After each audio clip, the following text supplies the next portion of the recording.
Hello my fellow board gamers and welcome to the channel all about economic board games. Today I'm bringing you a run through of Brass Birmingham. We've got the designers at the bottom and it's brought to us by these guys here. Now this one plays 2 to 4 players, says it takes around 60 to 120 minutes, probably a little bit longer in that 3-4 player count game. It's a medium complexity to that heavy complexity range, and if you're after a shorter insight on this one, go and check out my overview video I brought you guys last week. Now we are entrepreneurs, we're competing back in the industrial revolution in this we've got this map of Birmingham in the West Midlands itself, and we will be attempting to get our industry tiles onto the board to hopefully flip them and make more income. We'll be building our networks using canal and rail, and in the first areas, there's 2 areas to this. There's the canal area first, and then at the end of that you'll score for networks and you'll score for victory points on flip tiles. You'll move into the rail area, you'll do exactly the same after that. You'll score the points for various industries that remain out there, and the networks again, and whoever has the most victory points on the outside here will be the winner. Now there's just myself here today as usual. I've got a 2-player setup. We've got the yellows and reds. As usual, I'm giving you a run from I like to play a few rounds. It's going to be quite difficult in this one. I'll end up being here for ages, so I will probably demonstrate all the actions. You've got this nice game round card which gives you the what to do each round and what to do and all the actions and what to do at the end of the era. So I'll go through this to really give you a taste and a bit more of an insight as to what to expect from this one. Now looking at the board, you've got these different regions. In this 2-player game, we're probably going to be focused more around the bottom here, because the blue cards and some of these ones at the top have actually been taken out, because the deck itself, you'll see you've got these little dots at the bottom which will help you determine which card should be in play for whatever player count game you've got. But looking at the board and what our player boards do, you've got a market here for the coal, and these should be off actually. That was a previous game I was playing. So you've got your iron in orange, you've got your coal here. Beer barrels will come out into play. There's a couple in these sort of external parts of the country. So you've got Oxford, you've got Gloucester, and you've got Shrewsbury. And there's a bonus beer barrel if you manage to use that as a sell action, which I'll go through in a minute. But in terms of these ones at the top in a 2-player game, they are out of use. Now you will have 8 cards in your hand to begin with, and they match the colours. So you kind of got your orangey sort of colours, red, purple and blue, and the odd green at the top there as well. So it kind of helps you figure out. It's 2-side board as well. We've kind of gone for the lighter shade. On the back there's a darker nighttime version. So you've got 8 cards. In the first opening sort of turn, shall we say, you'll only be undertaking 1 action. So you put 1 card face down, which is your discard pile. This here is your player board. It's where you're getting these industry tiles out. Now what have we got? We've got your breweries here, these 4.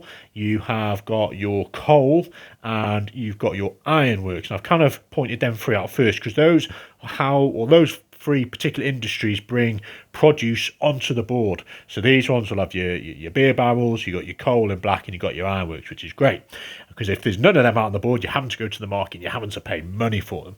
These other 3 industries, you've got your manufactured goods, you've got your cotton mills, and you've got your pottery. Those are required to be able to flip them. You have to sell. So you have to sell. You're going to require beer, which is kind of greasing in the deal, should we say, the negotiations. But you can only sell those through these external sort of markets. So you have to make your network sort of connect to Oxford if you want to be selling your what are called cotton mills to be able to flip it over as an action. Here you can have the choice, if you can see that, of any of those 3 industries. And at the top here, that's the manufactured goods. So based on the distribution of those at the beginning, we'll be determining sort of where you're focusing to go. Equally on the board, you can see a host of these little canals and rails. Some of them are just rail lines. You can't access those till the rail phase, and some of them are just canals just up here. You can only use that in the canal phase. Equally on your board, now this isn't a rules overview, so there's probably going to be a bit of time miss, but you've got your costs on the side here of cubes and pounds you're going to be spending, and you start with 17. And equally on the right, it depicts what you could potentially benefit from flipping it. But there's some blue tiles which suggests you can only use those in the canal phase. There's some that you probably can't see them on the camera, but there's some that have like a sort of little black half moon, and they can only be brought out in the rail phase. And interestingly, at the end of that canal era, any of your level ones out here, irrelevant if they've been flipped or not, are going to be removed. So you maybe want to try and get through these ones to get to the level twos, because they will score twice, not only at the end of the canal era, but end of the rail era as well. You've also got this turn order track 1 to 4. We've randomly shuffled them, and yellows came out first at the first turn. You've got your victory point tracker at the bottom here, and those go up on the sides. And you've got your income tracker. Now, interestingly, it will follow up on the victory point track, but so it'll go at 1, and then you're in this bracket of 1 income, and as you go at 1 and you go up another 1, you're in the 2, and as you go further up, you can see it takes you, more range to be able to get into better income there. Also, there's negatives, because if you do decide to take a loan, which is one of the actions, you have to go back 3 steps. But you can see if you took a loan now, you're going 1, 2, 3, you've literally gone down 3 income. Whereas if you take a loan up here, you base it on 1, 2, 3 steps, and you go to the highest spot on the last one. So you've gone down considerably more for taking a loan. It's going to take you a little bit more effort to get back up to that 14. So you may want to consider taking loans early. That's a little tip there. So we are going to demonstrate a couple of, well, all the actions then. So yellow is at first, and let's take a loan, demonstrate that. Now, this card is great, folks. The actions are on there. You may not quite be able to see them, but it says you discard 1 card from your hand for an action. Now, your cards then, before I move on to the action, you've got industry cards, which represent the goods, so barrels and ironworks, and those, if you play it specifically, will let you choose an area that's in your network. I'll explain what a network is in a minute. So you can play that, so let's say we go for the brewery. You can play a brewery tile where that symbol is on the board, as long as it's in your network. And these also give you access to farm breweries, which I'm kind of getting ahead of myself. But most importantly are these location cards. They let you build in that location whichever type of industry matches it. So let's just say this Canic one, we look for Canic, it's in the red zone, so we're looking around here, we can see it. So if we played this as an action to build, we could build either a coal, or in this spot a coal, or we could use one of the manufactured goods. So we are going to do a loan, aren't we? So we're going to discard one of these cards. I'm not going to think too hard, folks. I'm just going to discard this one to the pile there. And alone, we are going to go back 1, 2, 3 spots, and we take $30 from the bank to bolster our finances for more investment. That was one action, and in the first turn, as I say, you only get one action. So we replenish back up to 8 cards. Yellows are done. Over to reds. We are going to be brave and go and build. So we're looking at our hand and we're thinking, okay, we can go and build in Worcester maybe. I usually like to build quite close to these. We're going to build in Worcester. And we play our Worcester card, we discard that, means we can build in this location. Now the symbols there are cotton mills only, and that is what we are aiming to do. So we take this cotton mill, you work from the lowest to the top, or left to the right in that case for the coal. We place this here. Now we have to pay though, folks, 12 coins. What am I doing? It's red. It's red. Let's not get ahead of ourselves. Okay, red are going to take that one. Is it red? I've completely, yeah, because yellow did their action. Yeah, yellow went first, and they did a loan. Reds are next. It's only because there's no money on there, it's confusing me. So they have gone here, and they've discarded their card. Their cost then is 12. Now, any money you spend, folks, has to go on your player itself, player marker, because that will determine the starting player on the next round. We equally, what else have we gone? So we've paid the 12, that's it. There's no other cost. Some of them require coal, some of them require iron. Okay, that's fine. We paid our money, so we replenish back up. We spent our card, didn't we? 2, yeah. And that is literally the end of that turn. You will then, looking at the game round, you've done your actions, you refilled to 8, you determine turn order. So yellow spent nothing, so they will be going first, because whoever spent the fewest will be higher up on the turn order. So this money goes back. You then get any income. Reds are at 0, so they're not gaining anything, but they're not paying any interest, whereas yellows took a loan. They are paying free interest back to the bank. They're already, but they've got a lot more capital there. Okay, over to yellows, and let's demonstrate another build, shall we? So we're looking at our cards. And we haven't actually located on anywhere on the board. So your first kind of movement on the board, you can use an industry card to do so to set you up, but from then forward you have to have it within your network. So we're probably thinking let's just go and build a coal because we don't require any materials for that. And we are looking at maybe Wolverhampton. Yes, Wolverhampton will do so. So we spend a card on discard pile. We'll take this one. Wolverhampton does allow us to place a coal mine down. We will, you can see on this particular one, as I said, you've got your iron, your coal, and your beer barrels that bring goods out onto the board. And in this case, there's two little coal symbols, so we'll pop those two on there. Make more sense after, and we pay 5 to the player. So that's one action. We've got 2, 4, 6, 7. The next one, I think we're going to go and build a network. So we're in the canal phase. The cost is here. We pay $3 on there. We take one of these network ones, and now we have to be adjacent to what we have already started building. So I think we're going to head this way because we're trying to get to Shrewsbury, maybe. Now, in the canal area, you can only build one of your industries in one of these locations, which is fine. So they couldn't build one here. A red would have the option to go there.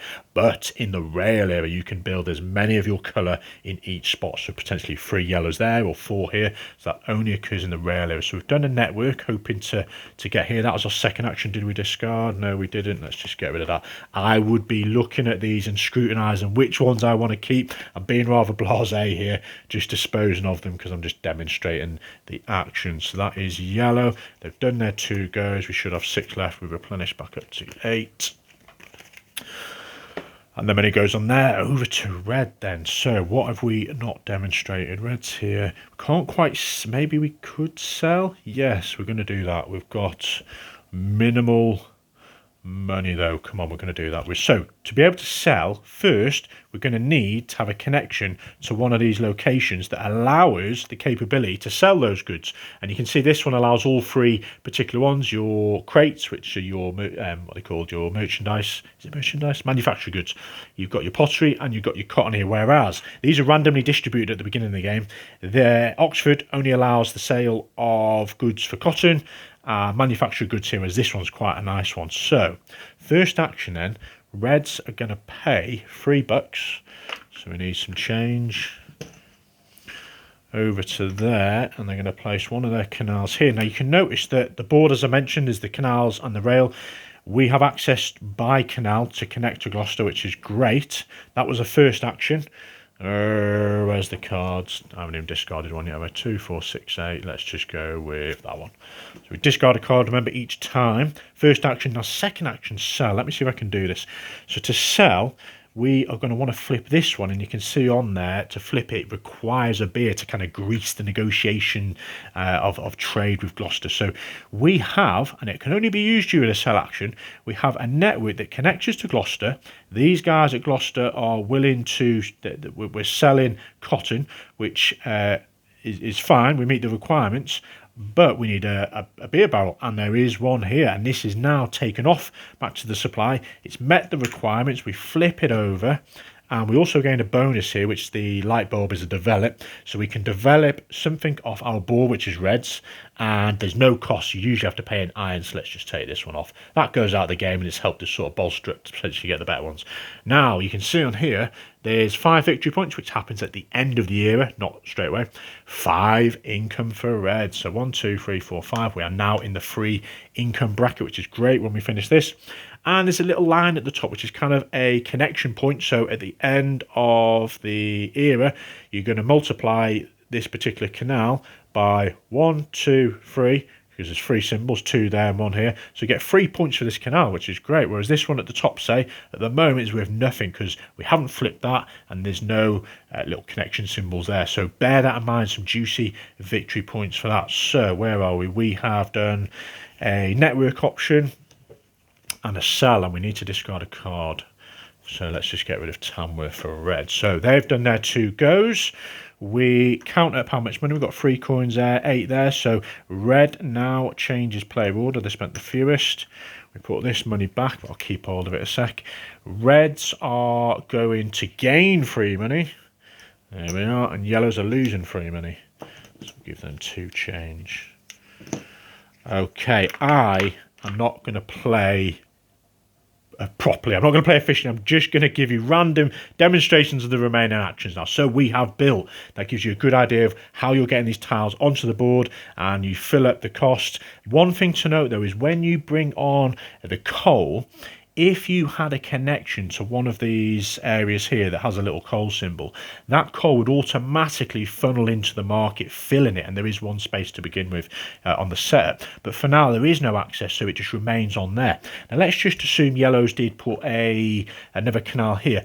You don't then fill it. It has to be when the tile comes down. So let's just say they built this now. You would funnel through this network, through this market here to Shrewsbury, pop that, you gain 1 coin. So that's an example of that.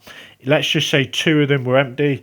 Well, 1 was remaining, and that you just built that tile, and it meant that there was no more coal on here. That is your opportunity to flip it, and you gain all the benefits on it, just like we did with this cotton mill. So you gain 4 income straight away. At the end of the year, you're going to get 1 VP, and you're going to get that 2 connection, which means this one is now times 2, which is 2 victory points. So that's a good example of how you move the coal. Now, coal has to be funneled to the market by a network connection to these 3 locations, whereas iron, let's just assume we had placed this ironworks here.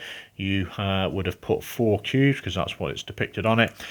Now, iron is slightly different. It transports through horse and cart, allegedly, on the thematic sort of sense of that. So iron can be taken from anywhere. Now, you don't need a connection to these 3 areas, so you have to fill up the market straight away of those 2 there, because there's 2 spots, and you get 2 coins. And any other players who need iron have to come from you first. And again, once that's been taken, you can flip it over. If there is no iron on the board, you are welcome to just take it straight from the market at the cost depicted to the left.